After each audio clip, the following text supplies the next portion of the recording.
Primeira carta de Pedro, capítulo 5, versículos 8 a 11. Primeira carta de Pedro, capítulo 5, versículos 8 a 11. Sede sóbrios e vigiai. Vosso adversário, o demônio, anda ao redor de vós, como o leão que ruge, buscando a quem devorar. Eu vou repetir, para aqueles que estão conversando também ter a graça de ouvir. Sede sóbrios e vigiai. Vosso adversário, o demônio, anda ao redor de vós, como o leão que ruge, buscando a quem devorar. Resisti-lhe fortes na fé.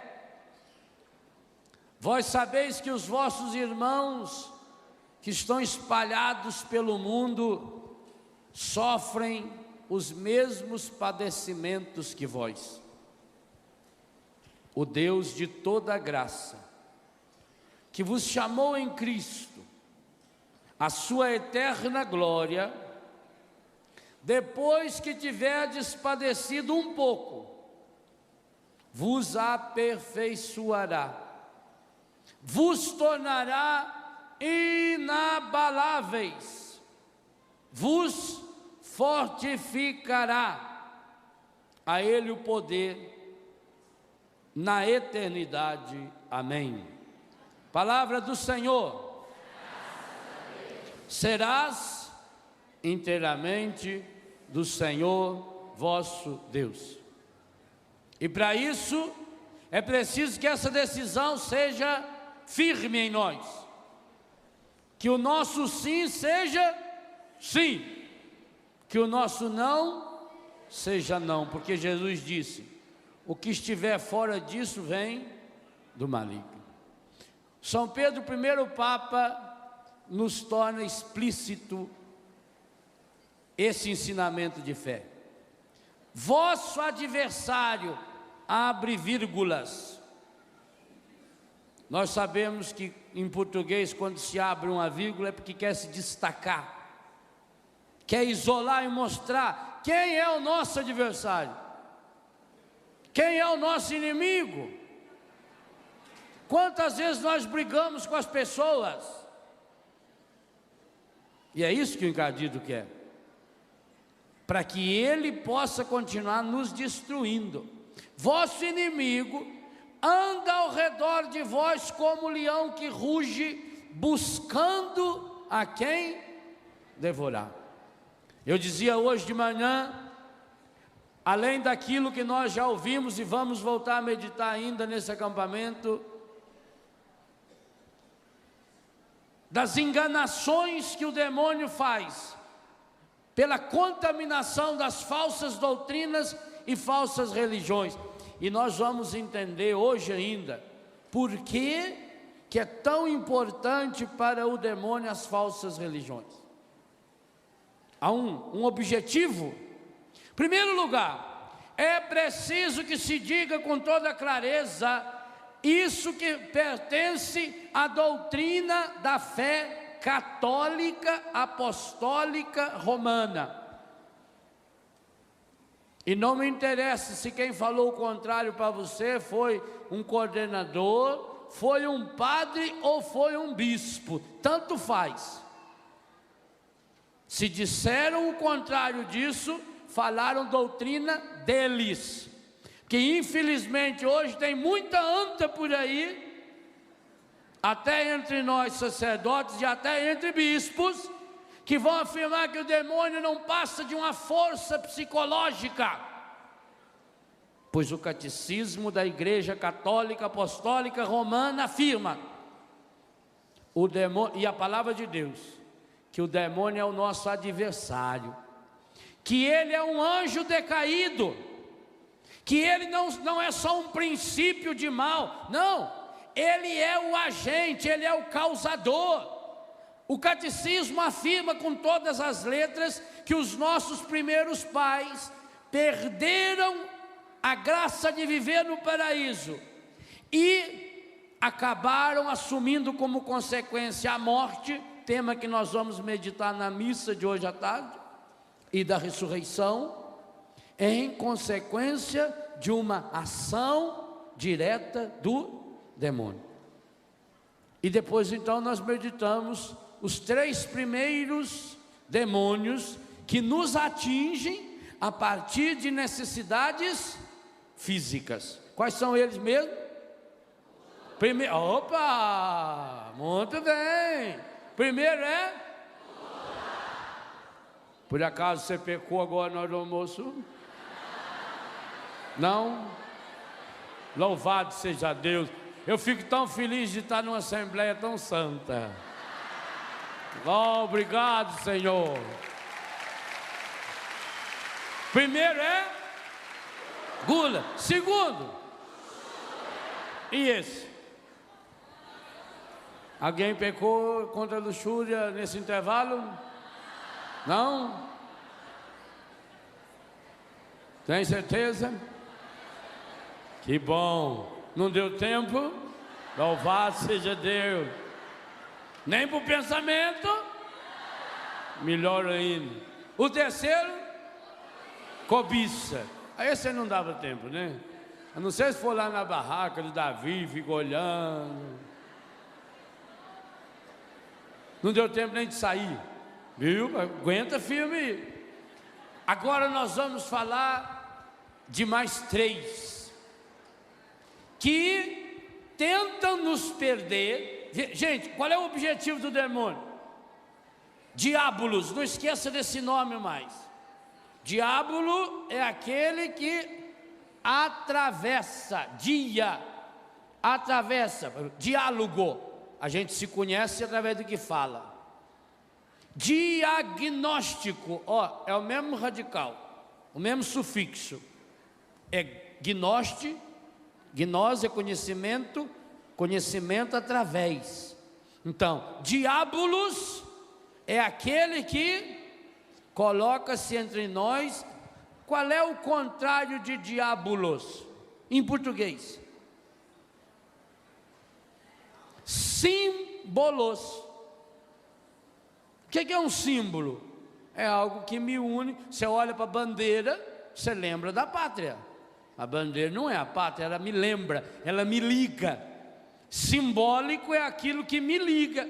O contrário de simbólico, diabólico, é aquilo que me afasta, é aquilo que se atravessa em nosso meio. Então, esse é o grande objetivo do demônio. De manhã nós olhamos 3 dimensões malignas que, através de pecado e de vício, se transformam de fato num poder maligno, gente. Gente, é muito mais do que pura e simplesmente um vício. É aquilo que o catecismo e que São Tiago nos falava. Agora nós queremos olhar 3 manifestações malignas, aonde esse leão tenta entrar em nós, para se atravessar no nosso caminho com Deus, mas tenta fazer isso através da nossa dimensão psíquica. Vamos recordar e dar prosseguimento até chegar no 8º, amanhã, se Deus quiser. Primeiro, o pecado que vira gula. Segundo, luxúria. Terceiro, quarto, qual?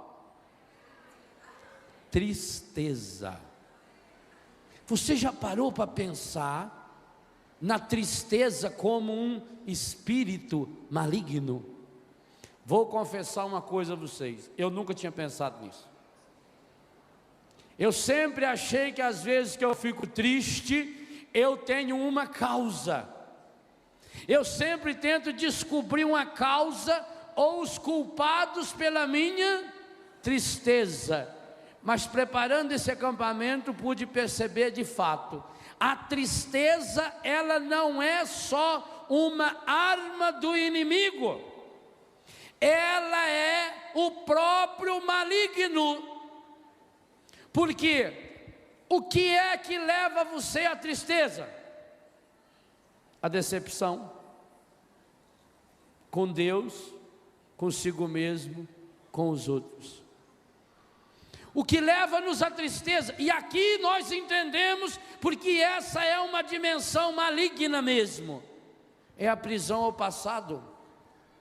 Ninguém fica triste se viver no presente.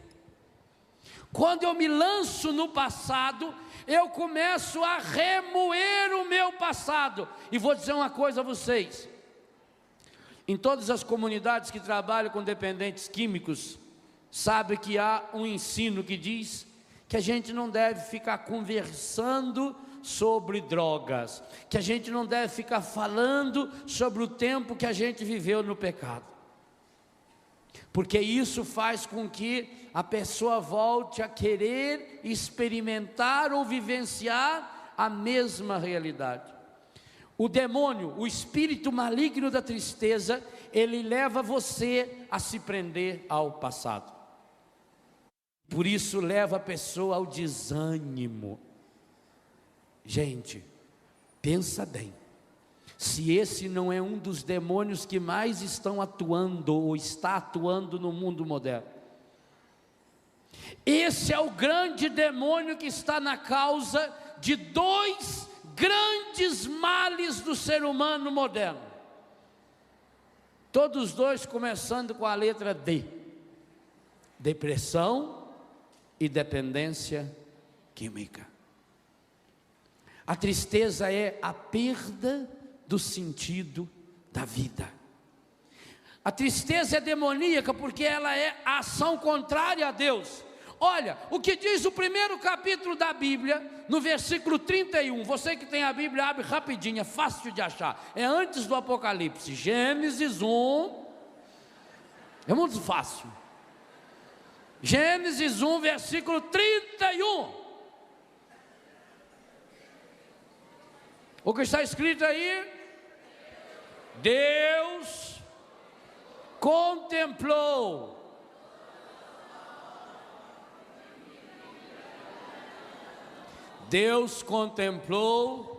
toda a sua obra e viu que tudo era muito bom. A tristeza leva você ao contrário dessa presença de Deus.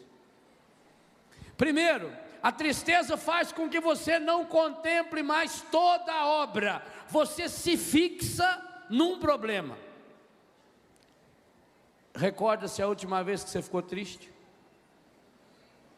Ninguém de nós fica triste se não se isolar num problema. Nós isolamos o problema e depois o olhamos com lente de aumento.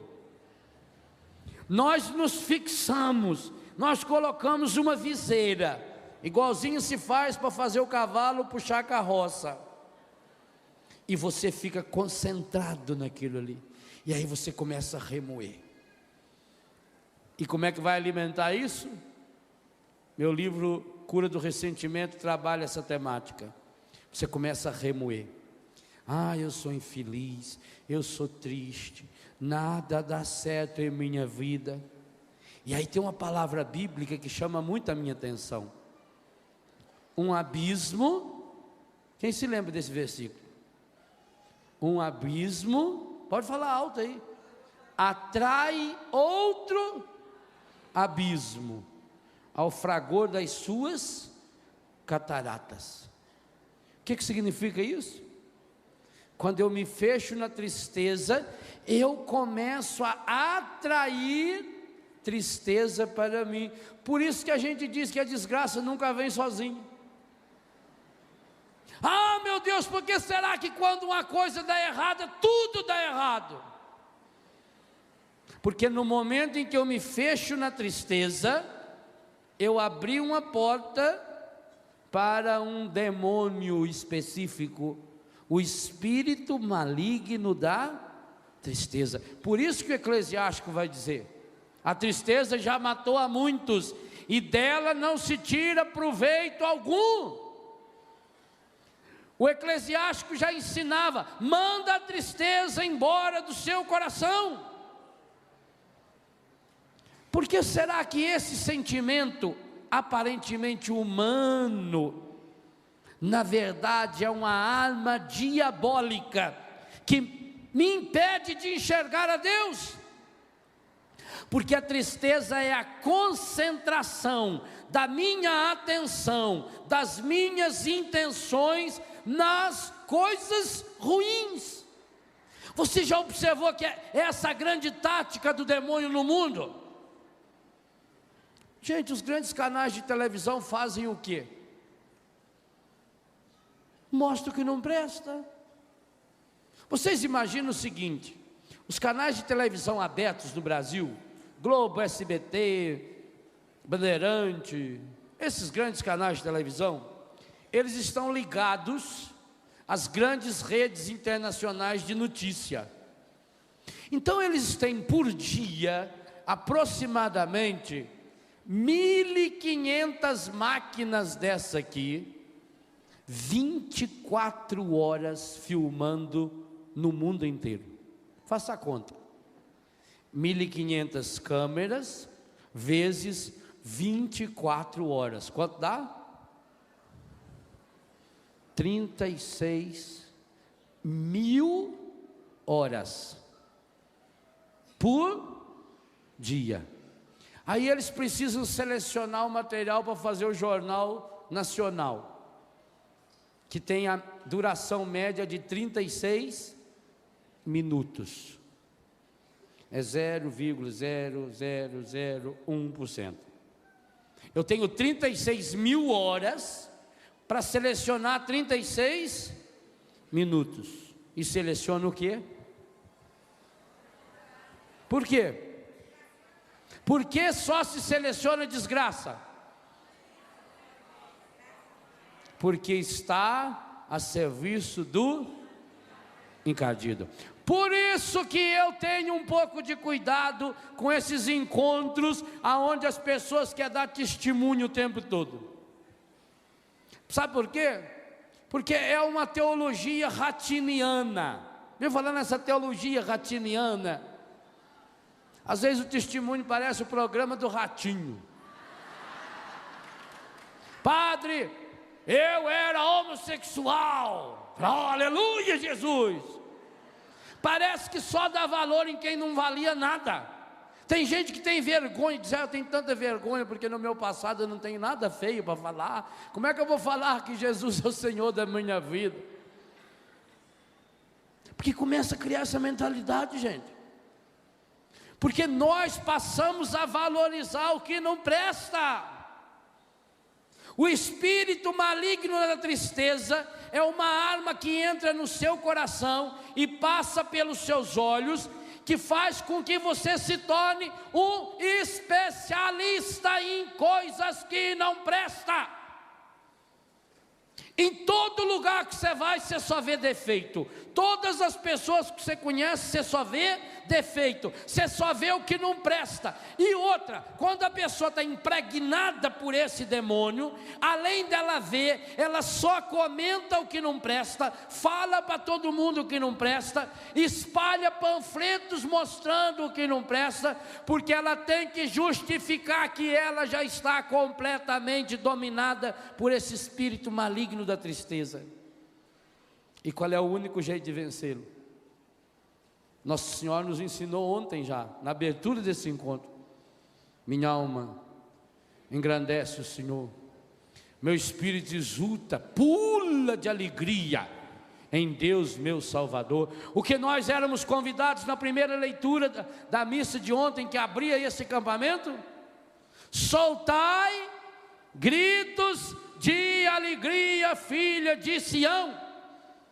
Gente, por que será que quando Paulo e Silas foram presos à meia-noite, jogaram eles lá no fundo do poço, amarrados, bateram neles, deixaram eles pelados, judiaram até não poder mais. E o que eles estavam fazendo na prisão? Pulando e louvando a Deus. E foi por isso que venceram o demônio. Por isso que o demônio não gosta da renovação carismática católica. Ele não gosta. Por quê? Porque a renovação foi chamada a exercer na igreja o ministério do louvor e da alegria. E sabe qual é a minha tristeza? Quantos grupos hoje já estão dominados por esse espírito da tristeza? Quantas famílias dominadas por esse espírito da tristeza?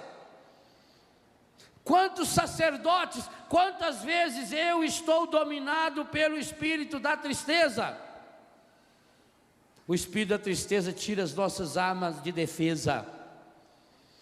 Hoje a ciência diz que quando a pessoa vai introjectando a tristeza no seu coração, ela perde a sua capacidade imunológica. Facilmente essa pessoa fica doente. Essa pessoa vai começar a ver os problemas com lente de aumento. Essa pessoa passa a olhar para si mesma, e aí ela começa a perguntar: onde está Deus? Se Deus existisse, como é que teria tanta desgraça no mundo? Quantas vezes você já deve ter ouvido alguém dizer assim: quando eu vejo uma criança doente, eu me revolto contra Deus. Quanta gente perdeu a fé na hora de uma desgraça. Por quê? Porque aconteceu um problema? Não. Porque estamos dominados por um demônio terrível chamado espírito e é preciso expulsar esse espírito do nosso coração. A alegria do Senhor será nossa força. Jesus vai nos ensinar no capítulo 15 de São João, versículo 9 ao 11, que a minha alegria esteja em vós, e a vossa alegria seja completa.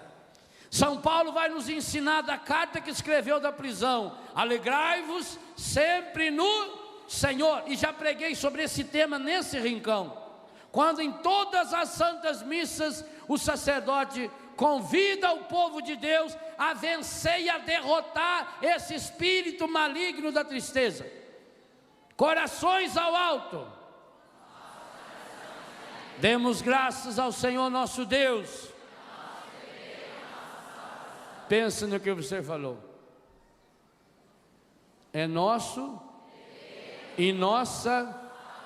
Logo, se eu não dou graças a Deus, eu não estou cumprindo o meu dever, e além disso, estou perdido. O que o demônio quer é que nós nos perdamos em nós mesmos, nessa e na outra vida. O espírito da tristeza leva você a ficar preso ao passado, e aí é uma área em que o demônio domina. Preste atenção no que vou perguntar. O demônio conhece meus pensamentos? Se ele não conhece meus pensamentos, como é que ele é capaz então de me sugerir maus pensamentos? Hein? Porque a gente fala, e quando a gente não fala?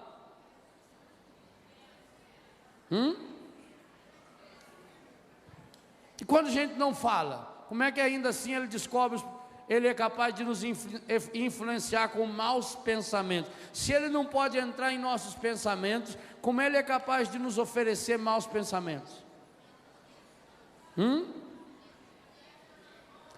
Por dois modos. Primeiro, ele conhece todo o nosso passado que não foi confessado. Correto? Porque não precisa entrar no pensamento para conhecer. Qualquer pessoa que anda perto de nós vai descobrir o que nós vivemos. E a Bíblia diz que ele, além de perto, ele fica de zóio um tempo inteiro aberto. Ele está só bisoiando, só olhando. Ele está lá com o binóculo dele, regulando ali. Ele não é a cobra que fica escondido no meio do mato lá no paraíso? O passado que eu não confessei está na mão de quem? Deus conhece os nossos pecados? Sim ou não? Sim. Deus conhece? O pecado é um mal. Então como é que São Tiago diz que o mal é inacessível a Deus? Se o mal é inacessível a Deus, nosso pecado pode chegar a Deus? Não, gente, é fé da Igreja Católica. Por isso que tem o purgatório. Nós vamos comentar sobre isso na missa, que é para a pessoa purificar, porque no céu não pode chegar nada que seja impuro. O seu pecado é puro por acaso? O meu não é. O meu passa longe de Deus, graças a Ele. Se o nosso pecado não chega até Deus, onde ele fica? Fica muito bem guardado no coração e na vida de quem não se confessa e nas mãos do encardido, que vai adubá-lo, regá-lo, cuidar dele para você. E assim que você voltar para buscar, ele já vai te dar com todos os frutos possíveis. Ele é o acusador. Está na palavra em Apocalipse 12. Ele é aquele que dia e noite está nos acusando.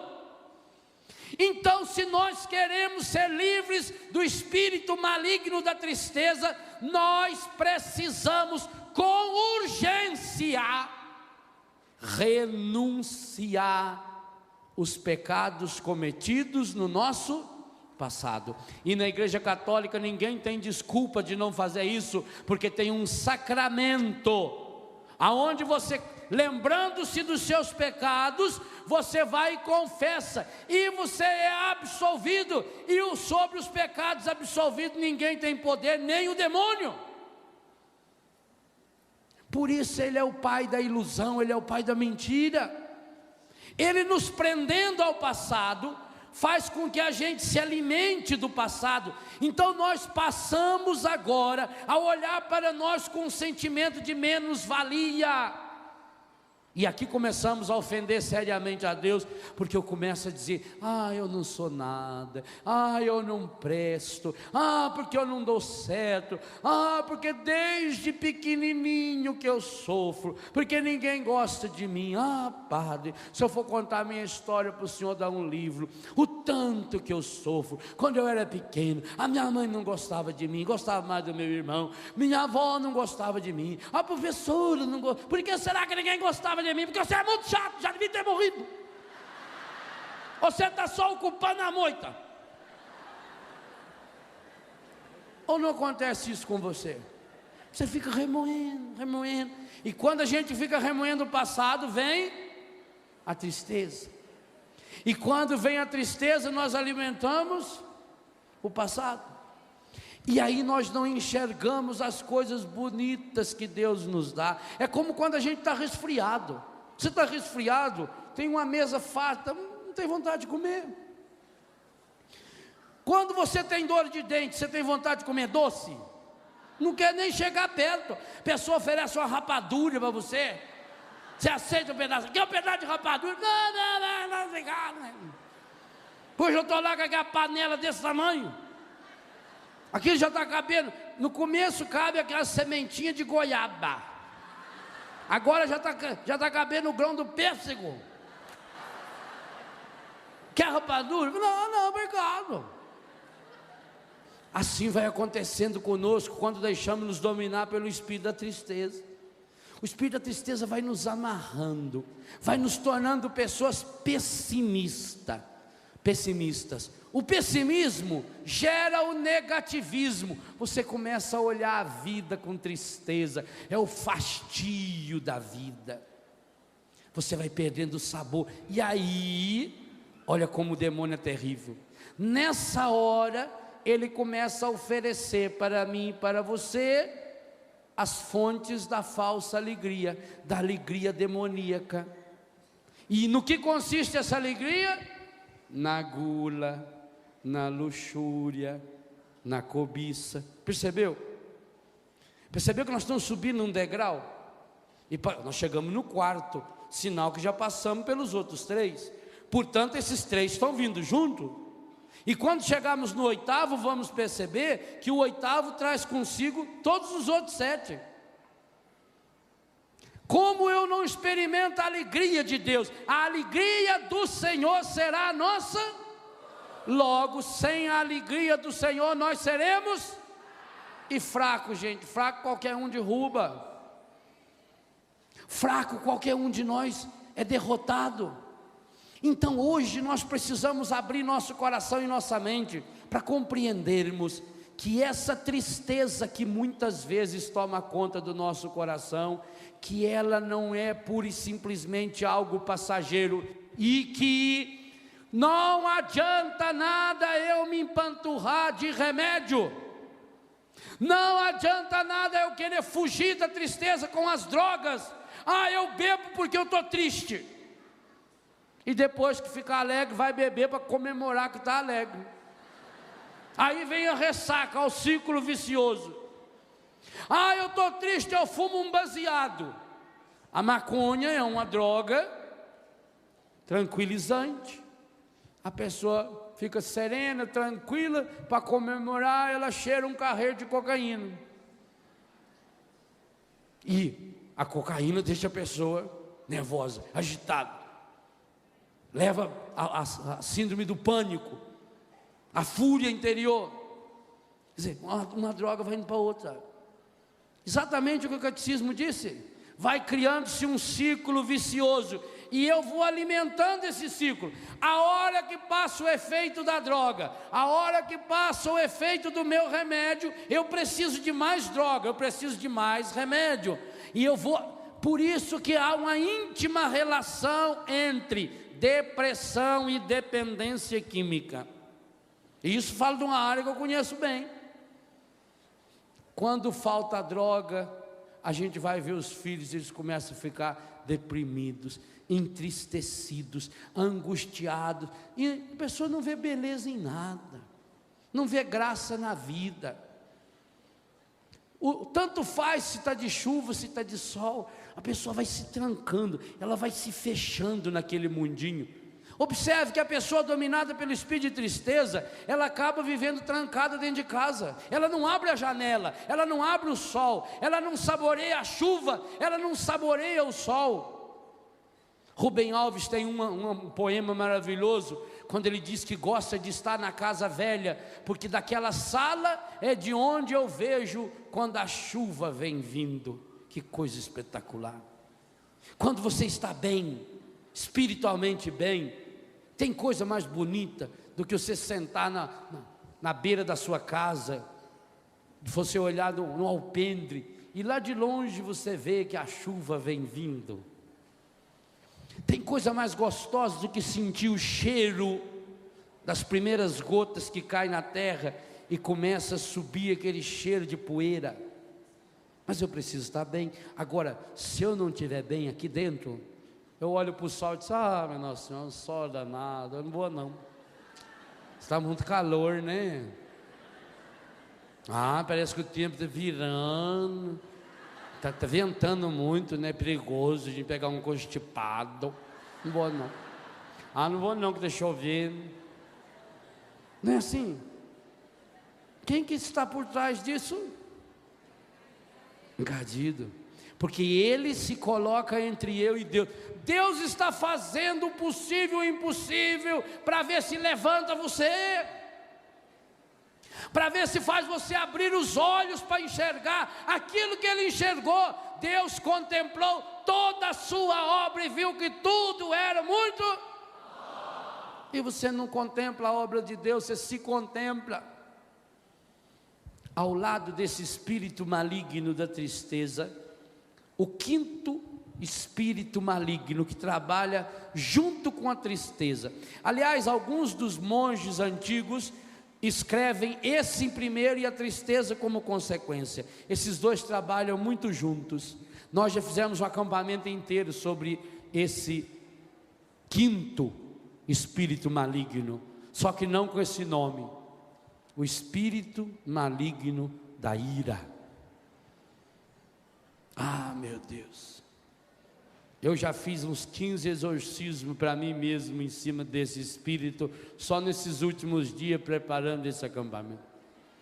Eu acho que essa é a porta número 1 de entrada do encardido na minha vida, porque quando me sobe os nervos, nossa Senhora, que vontade de esganar. Você não tem isso não? Eu tenho. O que deixa a gente nervoso? Você já percebeu que tem coisas que deixam você nervoso, mesmo que não faça mal nenhum para você? Por exemplo, uma criança chorando. Criança chorando, que mal ela faz para mim? E por que ela me enerva? Eu comecei a pensar, por que será que alguns não se enervam com isso e eu me enervo? É duro a gente ter que descobrir na gente que nós estamos abrindo portas ao demônio.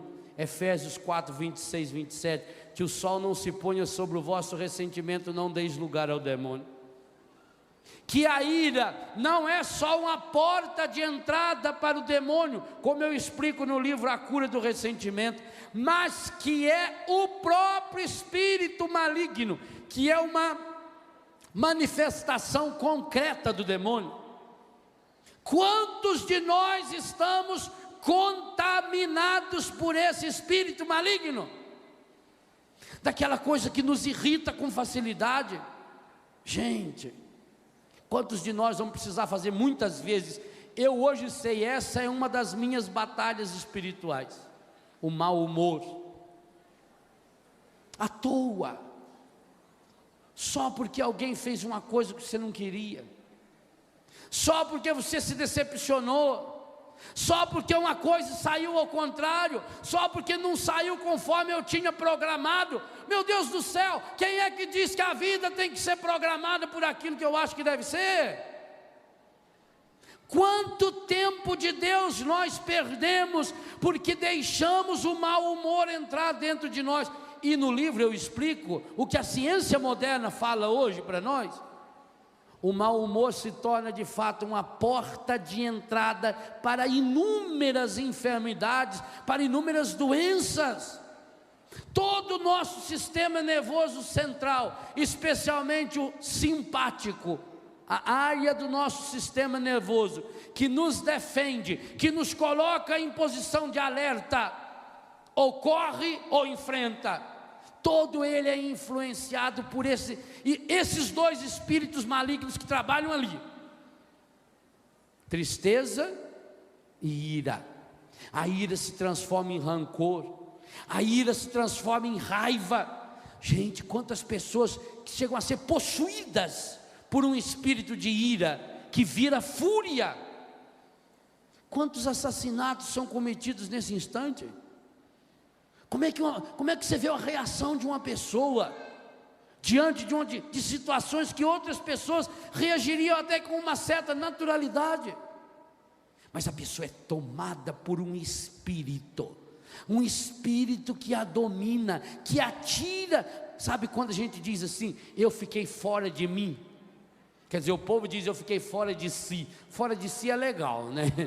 Eu fiquei fora de si. Claro que ficou, O ruim é quando você fica fora de si. Então eu fiquei fora de mim. Quando a gente fica fora da gente mesmo, fora de si mesmo, quando a gente não consegue dominar uma situação, nessa hora a gente percebe que o nosso corpo também trabalha assim, que a gente vai ficando enervado, aquilo vai irritando, você vai aguentar, E aí parece que o diabinho, ele gosta, ele sabe qual é o nosso ponto fraco. E como é que ele sabe, se ele não conhece o nosso pensamento?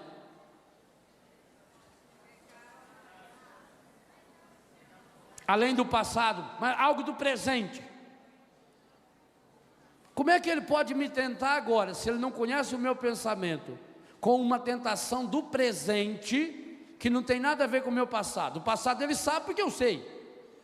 E ainda, se eu não confessei, eu guardei segredo para ele. Eu conto para ele. Sabe como é que a gente conta para o demônio? Pelo jeito que a gente olha, Lá na apostila de Betânia, para os nossos consagrados, tem um tópico que diz que os nossos filhos são especialistas no olhar. O menino chega, lá em São Paulo, ele chega num boteco, ele quer droga. Ele não chega lá pedindo, oh, alguém tem droga para vender para mim? Ele chega, ele bate o olho num, e ele sabe que aquele é o usuário. E ele vira para o cara e dá um sinal. O cara olha para ele, dá um sinal, ninguém vê. Ele viu. Ele criou um código. Nós criamos códigos com o demônio. Como? Nosso jeito de olhar. Quando nós olhamos com aquela... O demônio, que é um leão que está aqui pronto para dar o bote, percebe. De que outras formas ele percebe? Nosso jeito de falar. Por isso que nós não podemos falar palavrão. Por isso que quando a pessoa... O palavrão, pelo palavrão, não é pecado. Que até na Bíblia tem palavrão. Você pode chamar alguém de filho da puta e citar isso na Bíblia. Está em 1 Samuel 20:30. Aí eles vão olhar mesmo, tá vendo? E está lá. Saul ficou com raiva e disse para Jonatas: filho de prostituta. Pronto. Você pode xingar biblicamente. Quando você quer xingar uma pessoa, não quer falar palavrão, fala 1 Samuel 20:30. Ou se não, Mateus 16. Afasta-te de mim, Satanás, né? Você pode xingar biblicamente.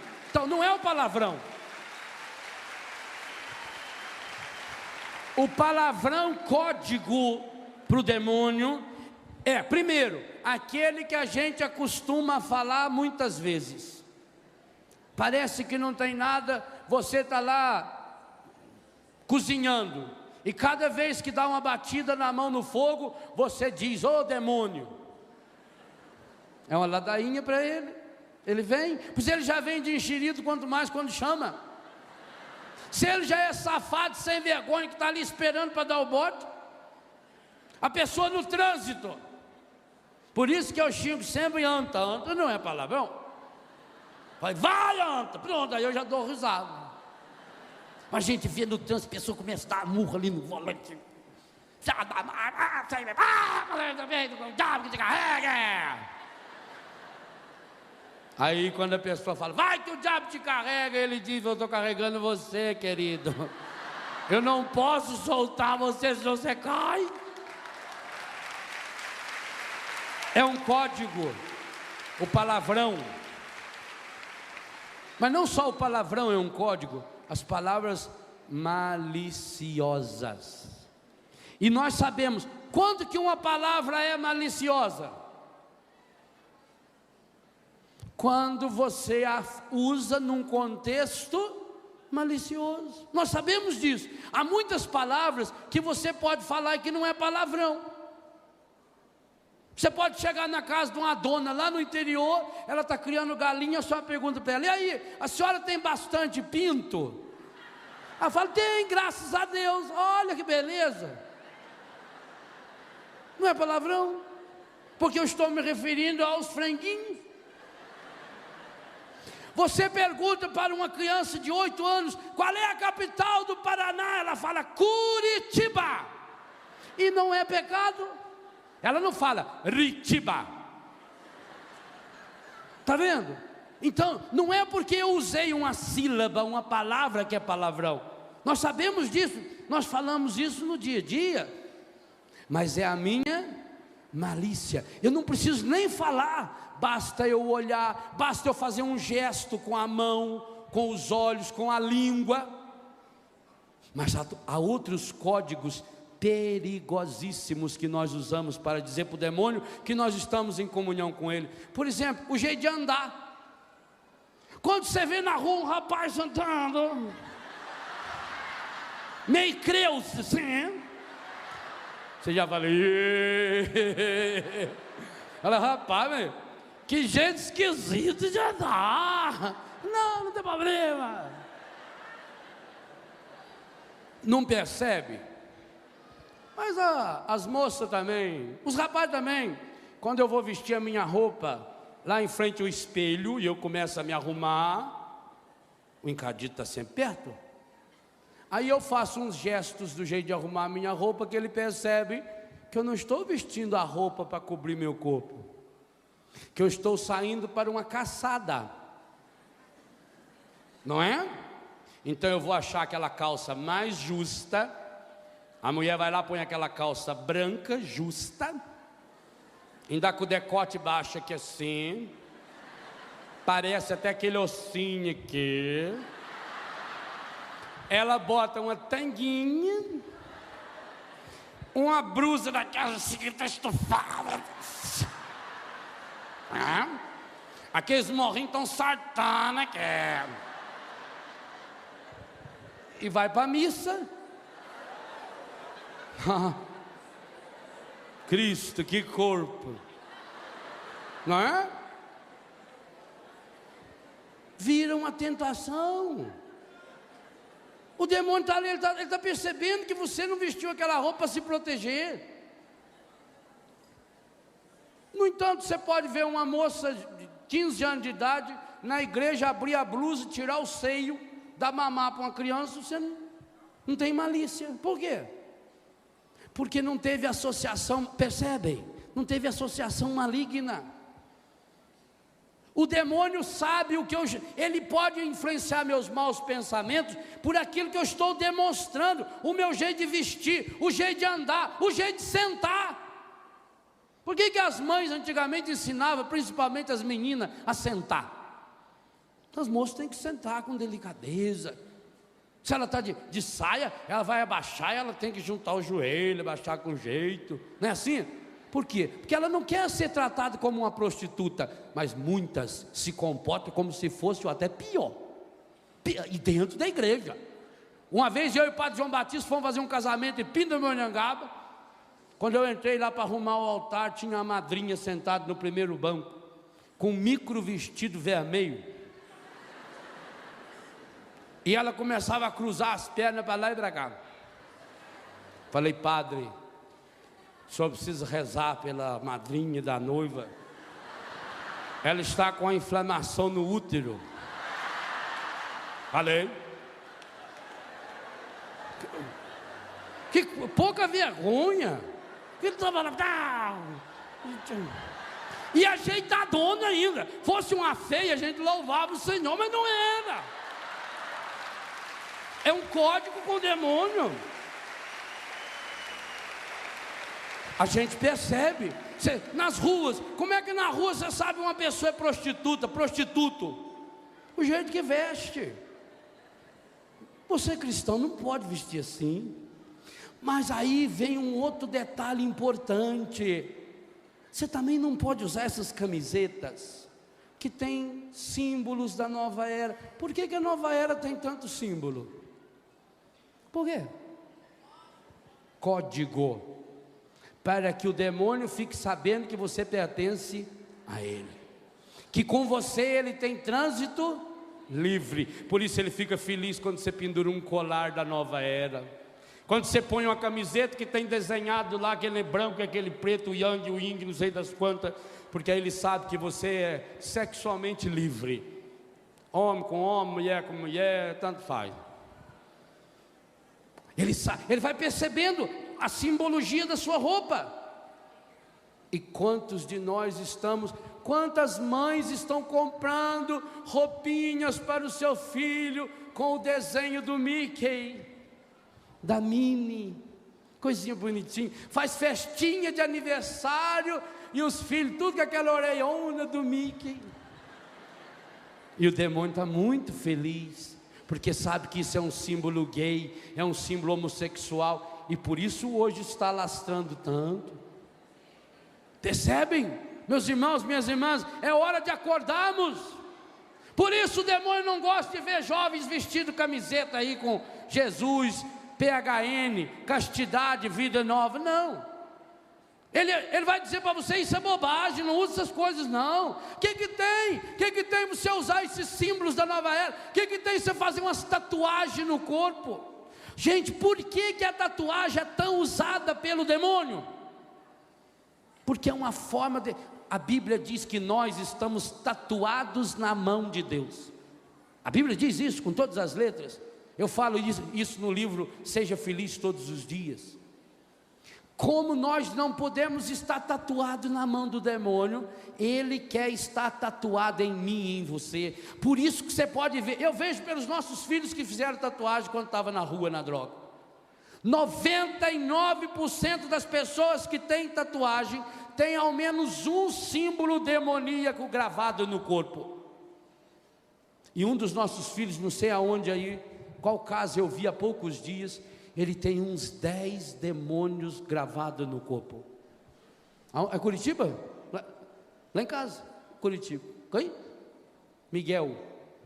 Uns 10 demônios. Gente, aqui tudo demônio, tudo. Demônio terrível, bruxinha. Todos esses símbolos da nova era. Quer dizer, começa com o quê? Um tribal. O tribal já é um primeiro símbolo demoníaco. Depois vem teia de aranha. Depois vem aquele coringuinha. Depois tem uma diabinha lá que é famosa, não sei como é que ela chama. Sabe o nome da diabinha lá? Aquela diabinha que eles usam. Quase todos os nossos filhos têm uma diabinha desenhada no corpo. E depois, uma diaba mesmo, uma medonha lá. Hipotenusa, sei lá como é que chama aquilo. Quem? Merluza. Vocês estão sabendo, mundo bem, parabéns, né? Enfim, com o tempo o corpo está todo marcado. E nós ouvíamos hoje o texto dizer que você não pode fazer incisão no seu corpo. Ou não sabeis que o vosso corpo é templo onde habita Deus? Pelo espírito maligno da ira e da tristeza, o demônio vai nos amoldando as coisas externas, e nós vamos tornando-nos outdoor do demônio. Por que algumas marcas de roupa que nós sabemos que hoje são consagradas, não, essa palavra está errada, consagrado só se for para coisa santa, roupa que estão reservadas, que estão contaminadas.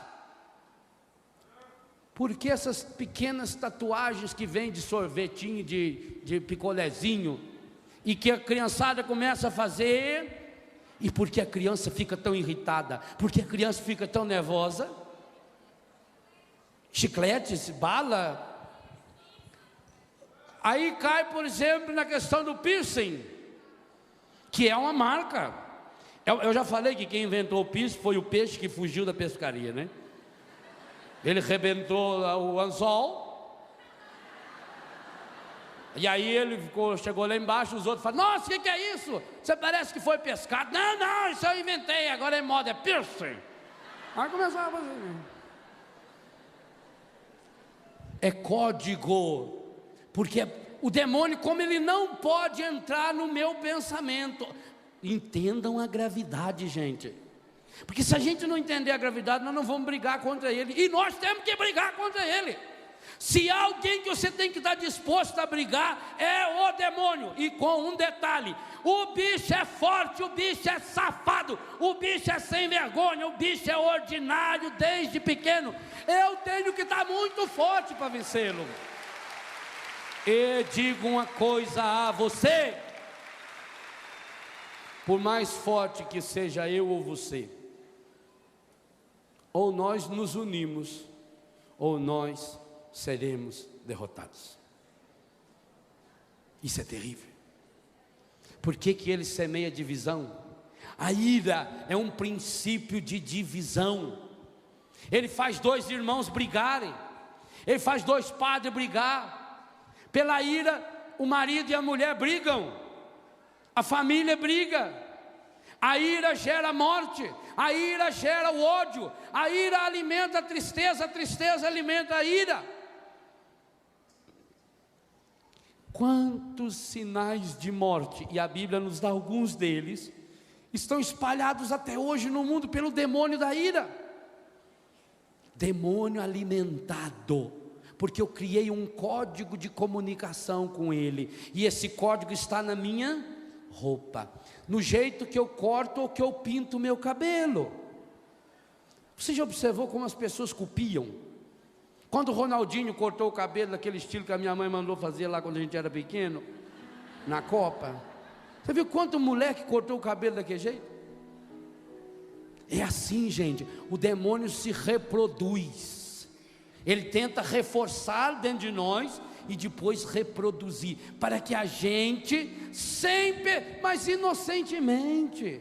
Eu quando comprei aquela roupa, eu quando fui lá naquele filme, eu quando comprei aquele livro do Harry Potter, não sei das quantas, eu quando ganhei aquela bruxinha, pois hoje eu digo a você, jogue fora tudo aquilo que tiver a marca da nova era, jogue fora tudo aquilo que tiver a marca do demônio na sua casa. Serás inteiramente do Senhor teu Deus. Você, minha irmã, não pode sequer pintar a sua unha com as marcas do demônio. Se você vê que aquela fulana roqueira que vive lá fazendo símbolos para o demônio, ou músicas feitas Black Sabbath e outros, Ozzy Osbourne ou Titãs. Titãs tem uma música de cima e embaixo, descendo a lenha. Não acredito na igreja, não acredito em Deus, não acredito em confissão, não aceito comunhão. A hora que você está lá no meio, porque eles também gravaram aquela música bonita do Roberto Carlos, ou aquela poesia antiga, ai é tão lindo, naquela hora você está se contaminando com eles, porque você está usando os mesmos códigos.